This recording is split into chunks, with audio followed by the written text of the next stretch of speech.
Então, meu nome é Daiane Giacometti, eu sou fisioterapeuta formada há 25 anos. Eu sou professora na FSG há 18 anos, tá? Eu tenho pós-graduação em psicomotricidade e mestrado em saúde coletiva. Aqui na PAI a gente tem uma supervisão de estágio, onde nossos alunos vêm fazer estágio, que é o estágio de conclusão, né, no último ano do curso. Então, nós temos essa parceria com a PAI há 18 anos, mais ou menos, desde o tempo que eu estou na FSG, todo esse tempo aí. As principais indicações, funcionalidades e princípios biomecânicos envolvidos na prescrição e confecção de órteses. As órteses, elas são um recurso utilizado para melhorar a funcionalidade de um membro, né? Então, se a gente tem uma criança, um adulto que tem uma lesão cerebral, que teve uma situação qualquer de lesão cerebral, pode ter sido ao nascimento ou pode ter sido adquirida, né, ao longo de uma questão de um acidente, uma situação de uma doença que tenha levado a um quadro degenerativo, né, ou um quadro que ele tenha ficado acamado por muito tempo, ele vai necessitar do recurso das órteses. E elas servem para minimizar os efeitos neurológicos de um período longo de imobilização, tá? Então, muitas vezes uma criança que teve uma lesão cerebral, ela, ao nascimento, por exemplo, ela vai, por ela não se movimentar, ou se movimentar de uma forma muito incompleta, muito errada, digamos assim, né? Ela não consegue movimentar normalmente, ela acaba promovendo encurtamentos em regiões do corpo. Geralmente, muito nas mãos e nos pés, onde a gente mais utiliza. Mas as órteses, elas são um complemento para qualquer situação. A gente pode ter um colete com uma órtese, mas no caso das mãos, das extremidades, ou membros inferiores ou superiores, a gente pode também ter uma órtese que não seja só de punho, mas que precise, por exemplo, manter um cotovelo em extensão, é uma órtese também.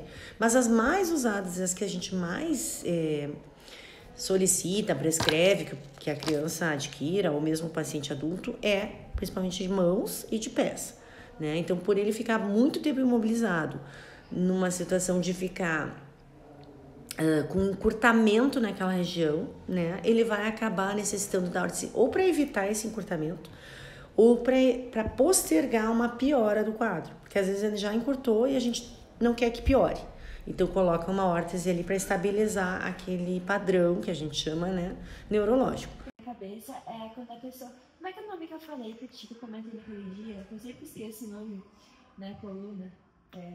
Escoliose. Seria um exemplo de órtese? Na verdade, ele é um recurso de tecnologia assistiva, né?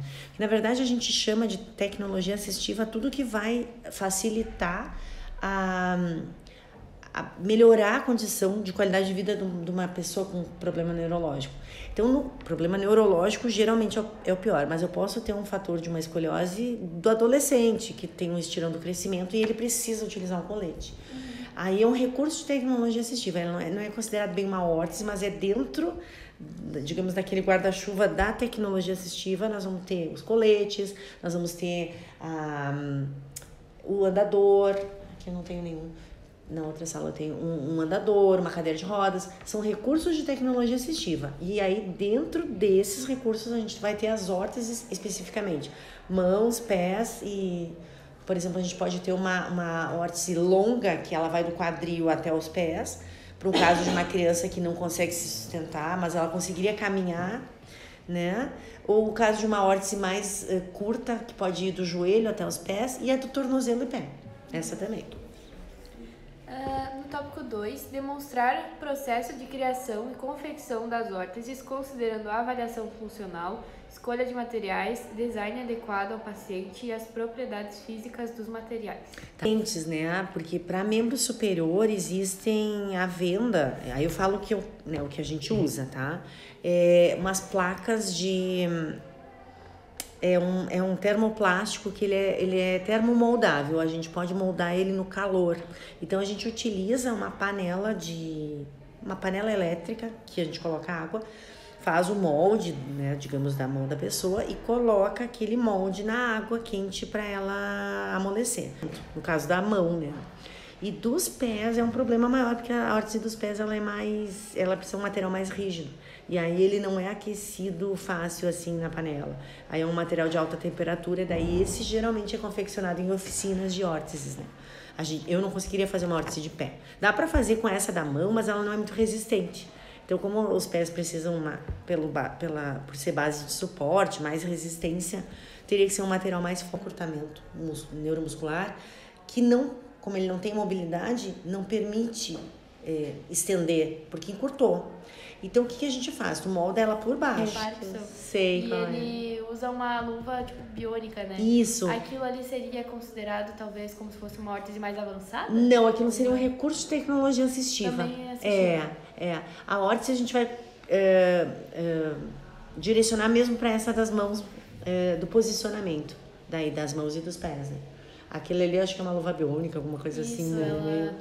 É um recurso de tecnologia. Porque os recursos de tecnologia assistiva, a gente pensa, tecnologia é uma coisa assim, mega ultra, né? Não, ele pode ser considerado, vou dar um exemplo para vocês, a gente tem recursos de nenhuma tecnologia, né? Por exemplo, de tu botar uma rampa feita, sei lá, até com papelão ali, para te melhorar a inclinação de uma cadeira, uma entrada de um espaço para uma cadeira de rodas. Isso é um recurso de tecnologia assistiva. Mas pode ter um software super adaptado, uma mão dessas biônicas aí, aquele exoesqueleto que a gente coloca por fora, aquilo ali é de super tecnologia. Mas pode ser uma coisa bem simples. Às vezes, num zíper que a pessoa não tem a condição de fechar, tu colocar um gancho que já, né? Ou um engrossador nos lápis, que a gente utiliza muito. Container. Aqui tu coloca o lápis, ó, enfim, ele vai ficar assim e ele engrossa o lápis. Esse é um deles, tem vários tipos. Então, para eles, às vezes, a mãozinha tá assim, a gente engrossa para facilitar para ela pegar o lápis de uma forma adaptável. E isso é um recurso de tecnologia assistiva, que no caso é a introdução para as órteses, né? E tem, então, no caso da luva biônica, seria uma mistura, então seria uma junção dos dois. É que ela não é uma coisa para manter, porque a órtese ela vai manter estável aquela articulação, né? E a luva é para movimentar, né? Ao mesmo tempo, a própria a botinha, isso aqui é uma alça para colocar num copo. Vocês vejam que não é nada, são coisas simples que são recursos para facilitar a vida, que daí coloca no copo ela consegue pegar, né? Para facilitar a funcionalidade do indivíduo que perdeu, pode ser um adulto ou uma criança, né? Analisar as dificuldades do corpo humano na adaptação aos materiais das órteses, incluindo aspectos físicos como dores, desconfortos e reações cutâneas. Né? Então, como muitas vezes ela fica muito tempo imóvel, né? E às vezes no caso dos pés ele fica com a pontinha dos pés. Então a gente vai tentar estabilizar para o mais neutro possível, trazer esse pé numa angulação que permita ficar em pé, né? Então essa questão às vezes está tão encurtada essa parte muscular que a gente não... O limite maior é esse, é respeitar a questão da dor do paciente. Não adianta eu querer, é que nem tu pegar uma árvore que tá torta, querer botar um estabilizador, um poste ali para ela crescer reta. Ela até vai, mas ela vai demorar para conseguir. É muito diferente no corpo humano, mas o que a gente tem que pensar é que se a mão já tá com muita flexão, né, eu não vou conseguir deixar ela reta. Eu vou tentar ou manter ali e evitar que ela piore, ou talvez ganhar um pouquinho de angulação para um padrão mais neutro, digamos assim, né? Deixar um pouquinho mais próximo. Porque a gente tem que pensar o seguinte, essa mão ela tem que ser funcional. Às vezes eu tenho um indivíduo que ele não vai ter mão funcional, ele não vai movimentar, não vai conseguir fazer nada, tá? Então a gente coloca a órtese para manter essa mão, para ela não piorar. Mas se a pessoa tiver um pouquinho de mobilidade, a gente tenta deixar de um jeito que preserve essa garra, né, que a gente tem, que é o que nos facilita a fazer as funções, né? E essa questão de cuidados cutâneos é muito importante. Então, não exceder muito o limite do músculo que está encurtado, a gente não vai conseguir esticar muito, e cuidar com pontos que machuquem, porque a pele é muito sensível. E essa pele dessas crianças, ou mesmo idosos, às vezes, que estão acamados ali, tá muito mais delicada, né? Então a gente tem essa estrutura, ela é com esse material que eu falei que é um termo moldável, ele é um plástico, né? Mas a gente faz uma forraçãozinha com EVA também, para não dar... Pro conforto, seria. Pro conforto, para acomodar melhor, para não machucar, né? E aí depois faz o final... Para prender isso na mão, a gente utiliza velcro, né? Coloca velcros e também o velcro é forrado para não machucar. Tem que ter todo um cuidado mesmo para não machucar. Mas, então, a melhor solução seria, então, orientar as pessoas a procurar o quanto antes possível. O quanto então. antes possível. O problema já é exatamente esse. Como é que funciona, que eu acho que vocês não sabem. As crianças que precisam, os adultos, enfim, qualquer pessoa que precise. Para conseguir pelo SUS, ela vai ter que... Inclusive aqui a PAI, apesar de ser uma instituição que trabalha com a área da saúde, nós não temos convênio com o SUS. Então a PAI ela é gerenciada, ela é mantida, ela é uma associação de pais e amigos, né? Então os recursos vêm de várias esferas, federal, municipal, estadual, mas não é da saúde. Então existem APAIs que têm convênio com a saúde. A PAI, aqui no Rio Grande do Sul são poucas as APAIs. A PAI de Três Coroas, Gramado, Taquara, lá para aquela região das Hortênsias, tem convênio com o SUS. E a maioria das outras APAIs do Rio Grande do Sul não tem. O que significa isso? Que, apesar de a gente atender pessoas que necessitam da reabilitação na saúde, os recursos são escassos e a nossa autonomia é limitada. Então, eu venho, uma criança com necessidades especiais, neurológicas, vem para cá precisando de uma órtese. A gente não tem, nós aqui não temos como encaminhar para o serviço do SUS, porque não temos essa parceria com o SUS. Então, o que a gente faz? A gente orienta a família. Então, digamos que aqui, né? Ela mora aqui. Então, tem que procurar o UBS do Cinquentenário. Na UBS do Cinquentenário, eles vão encaminhar para o setor de órteses da UX, que não é por ser a universidade, mas lá na UX, pelo Hospital Geral, eles têm o convênio com o SUS, e é feito lá a confecção, faz a medição, de tudo que for, de mão, de pé, cadeira de rodas, o que precisar, né? Daí ela vai fazer a avaliação para ver o que precisa. Precisa de uma órtese de mão. Ok, aí eles vão confeccionar. Só que esse período pode levar 1 ano. Então, aquilo que seria precoce para evitar as deformidades, muitas vezes no final do ano a criança já está com uma deformidade instalada, porque demorou muito.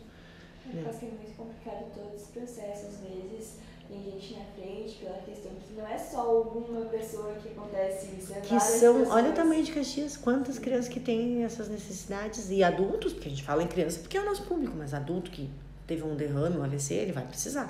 Então é o mesmo processo. Pode confeccionar. Tem, aqui tá, inclusive tem essa aqui que faz, particular essa aqui, eu conheço os donos lá, né? Eles fazem aqui do lado da Receita Federal, privado, né? Até eu dei pra vocês levarem, conhecer. A mãe, essa menininha que foi colega até da minha filha, eu conheço eles e tal, ela tem realmente ela tem mielomeningocele, que é uma patologia, e ela precisava de órteses. Eles andavam tanto atrás, né? E eles confeccionavam em Curitiba, porque as daqui eles achavam muito ruim. E aí eles acabaram conseguindo uma parceria com profissionais e fizeram criaram essa usina das órteses para sanar as dificuldades. Mas assim, uma órtese é muito cara. Um par de órteses é uns R$2.500. Gente, um acabamento melhor. O material de pés é mais caro que das mãos. Pela alta... Ele tem uma qualidade diferente, é mais caro por isso, né? O da órtese de mão não é tão caro. A placa em si, a gente consegue uma placa, não me lembro o tamanho, entre R$350 a R$700, que dá para fazer várias órteses. Só que depende, aí vai precisar o acabamento, o material, digamos, a mão de obra de quem confecciona. Então, digamos que para o serviço de saúde isso aí sai caro, né? E aí eles acabam talvez vendendo, eu não sei quanto sai uma órtese de mão. Mas esse pessoal do SUS, ele não paga. Só que alguém paga. Alguém tá pagando, né? Nós estamos pagando com os impostos. Então, acaba muitas vezes que, às vezes, uma situação que era para prevenir demorou tanto que piora a situação. A gente estava vendo, eu fiz uma pesquisa com o Guilherme sobre a média dos preços de uma órtese. E a gente viu que de um pé caído custa mais ou menos em torno de 2.300. Super caro. Essas que compram na internet, né? Essas aqui, a qualidade delas é ótima, mas é inacessível às vezes para as nossas famílias. Nem são tudo isso, né? Porque elas vêm, por exemplo, com um material só, elas são uma coisa que o corpo humano não consegue se adaptar direito e tu vai ter que tentar dar um jeito de funcionar.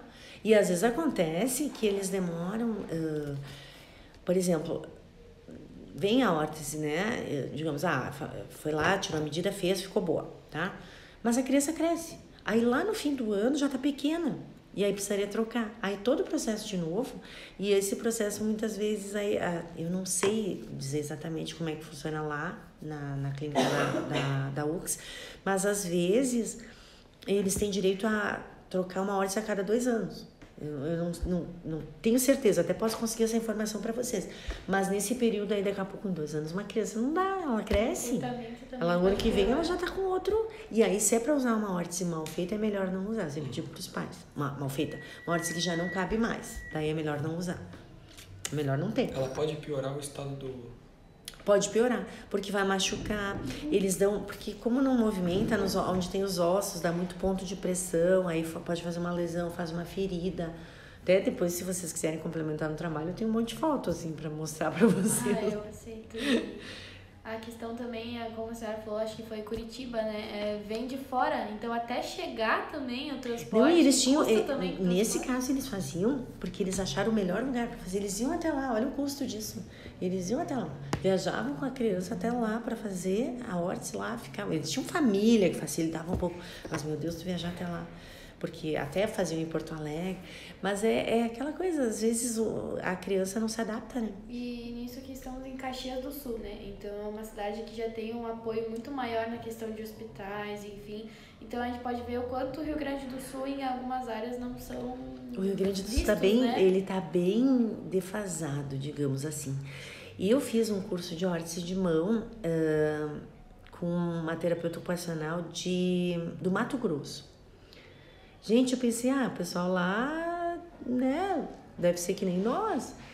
Olha, eles estão muito à frente, é impressionante. E olha que aqui o nosso estado é um estado, digamos, né, a gente teria, né, mas não tem tanto.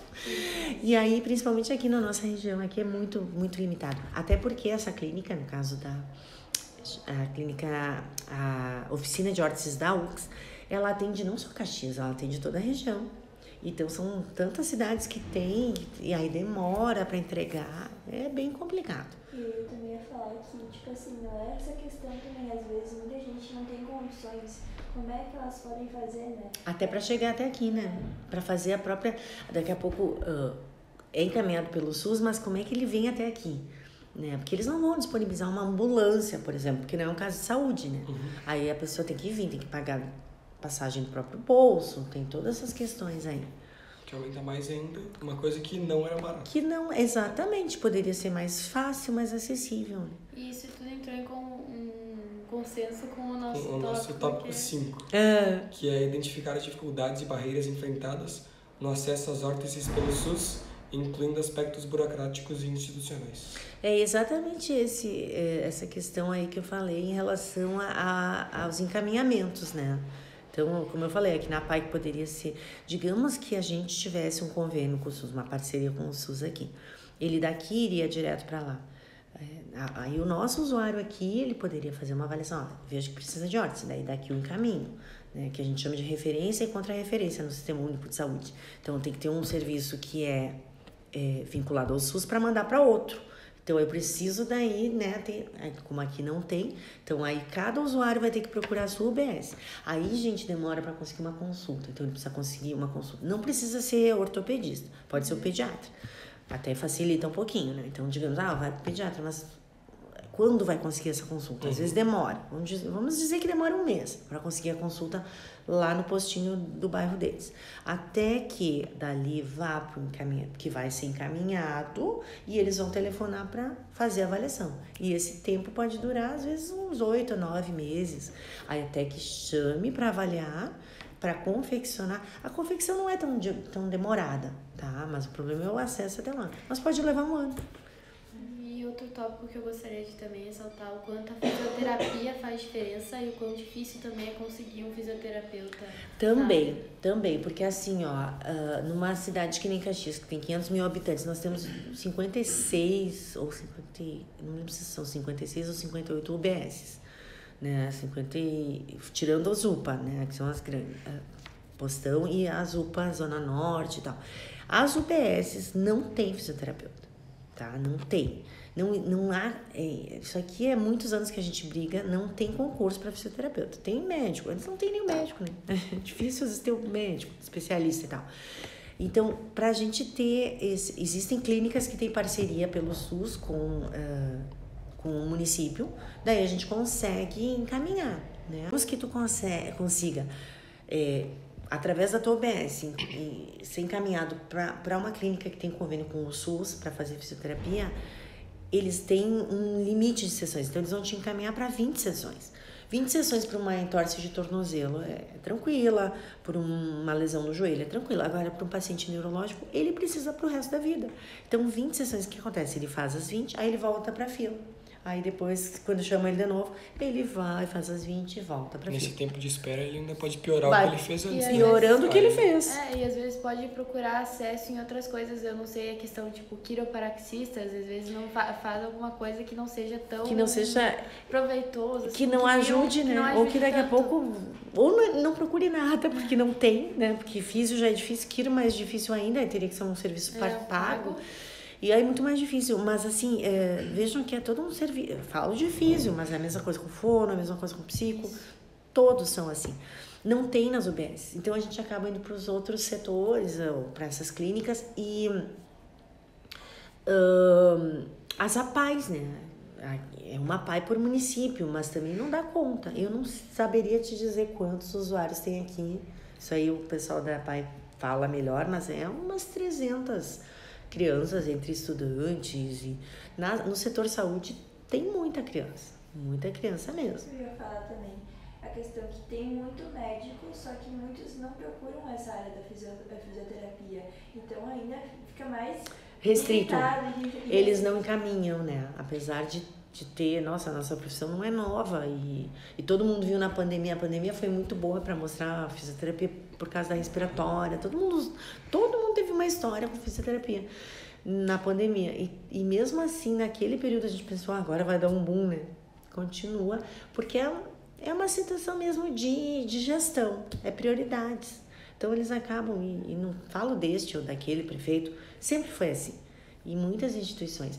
Então, a gente tem outros, por exemplo, Porto Alegre, digamos, por ser capital, além de ter a PAI, tem outras instituições, né? Tem Casa Menino Jesus de Praga, tem a Kinder, são instituições, sei lá, várias. Tem a ACD, né? São várias instituições que dão conta, mais ou menos, né? Mas também não resolve a situação. Agora, imagina aqui, uma cidade muito grande. 500 mil habitantes, e nós temos usuários que vêm já tivemos alguns que vieram de Jaquirana, de Bom Jesus, para o serviço, então ainda acaba absorvendo, né? Uhum.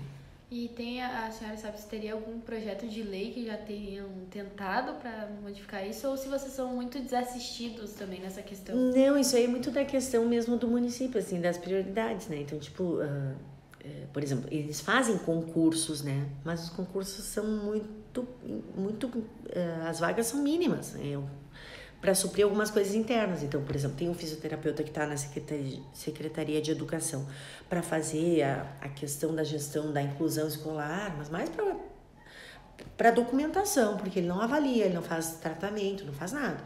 Tem alguns fisioterapeutas, porque tem a clínica de fisioterapia do município, ali na Sinimbu, em cima da farmácia popular, no CIAS ali. Mas ela supre uma demanda muito minúscula, muito pouca, né? Como eu falei, teria que ter nas UBSs, no mínimo, um fisioterapeuta. Seriam 56 contratados, né? Se tivesse mais, melhor ainda. Mais lugares de acesso para as pessoas conseguirem. É muito mais fácil, tu tá no teu bairro, tu vai fazer fisioterapia ali. Nós, tô falando pela faculdade mesmo agora, nós temos um estágio que é o mesmo, esse meu aqui, os alunos que vêm aqui na APAE comigo, eles vêm segunda e sexta aqui, e na terça, quarta e quinta eles estão na UBS do Reolon. Então lá eles atendem, mas é muito pouco, é enorme o bairro. E aí ter muita... E tem pacientes que moram lá e fazem fisio aqui, poderia fazer lá. Ficaria muito mais fácil, não precisaria se deslocar. Daí envolve uma série de coisas, envolve ônibus, envolve tirar a pessoa de casa. Já tem uma delimitação, né? Então... E aí, às vezes, no inverno, nosso inverno é rigoroso. Essa semana quase não veio ninguém aqui, porque estava muito ruim de tirar eles de casa. Hoje de manhã veio um paciente, né? E, enfim, o nosso clima não ajuda muito, então já facilitaria. Poderia atender até em casa. Até pode ser que a pessoa não tenha um parente, alguém que cuide dela, então ela tenha que vir sozinha, às vezes, né, sofre alguma coisa. Ou às vezes tá subindo no ônibus, não tem como segurar em algum lugar, acaba se acidentando. Como muitos deles são cadeirantes, o próprio ônibus não tem espaço, né? Tu tem um número mínimo de cadeirantes por ônibus, então também dificulta. E aí, às vezes, tem aquela mãe que, né, geralmente a mãe, a cuidadora, ela é a que mais... Ela tem que largar tudo. Essa mãe não pode trabalhar, ela tem que viver em função dessa criança. Como se dedicasse a vida para ajudar. A vida para essa criança. E aí, já, digamos que pudesse ter esse acesso mais próximo, ela poderia. Pelo menos não precisaria sair, porque às vezes essa questão do ônibus também não é assim que nem a gente. Se vocês vão sair daqui, né, da escola, pega o ônibus aqui, desemboca lá, ou enfim, pega num horário e já tá livre. Não, a mãe vem com o ônibus muitas vezes agendado, que tem uma parceria com a Secretaria de Transportes, que eles pegam, tem alguns que pegam em casa e trazem até aqui, mas que a gente chama de porta a porta. Mas ele não é o horário da fisio e vai embora. Então, às vezes, a fisioterapia da criança é 8h40, a mãe tem que estar na parada 7 horas, que o ônibus vai pegar outras crianças e vai levar para outros lugares. Então, daí ele pega, passa lá, traz para ela, para o nosso atendimento aqui, 8h40. Aí ela não sai no final do atendimento, que é 9h30. O ônibus vai passar aqui às 11h30. Então ela perde a manhã inteira com aquela criança, que é cansativo para ela, para a criança. É uma série de coisas. Ainda mais se a gente for pegar numa vida, tipo assim, um ônibus realmente que tá com as pessoas que não têm essas deficiências. Isso. Tipo, eu tenho a experiência de pegar ali. Só que é muito rápido, tem que ser muito rápido. Imagina para uma pessoa. Imagina para quem tem a dificuldade. Porque a gente está falando de cadeirante, mas eu tenho pacientes que caminham com dificuldade, então eles têm uma lentidão para pegar. Eu tenho um menino que ele tem 21 anos, ele é super independente, mas ele não pega ônibus porque ele não consegue subir o degrau muito alto. Aí ele tem medo de cair, de ônibus não esperar, às vezes acontece, né? Então ele vem de Uber, aí ele gasta, às vezes ele não vem na física porque não tem dinheiro para Uber.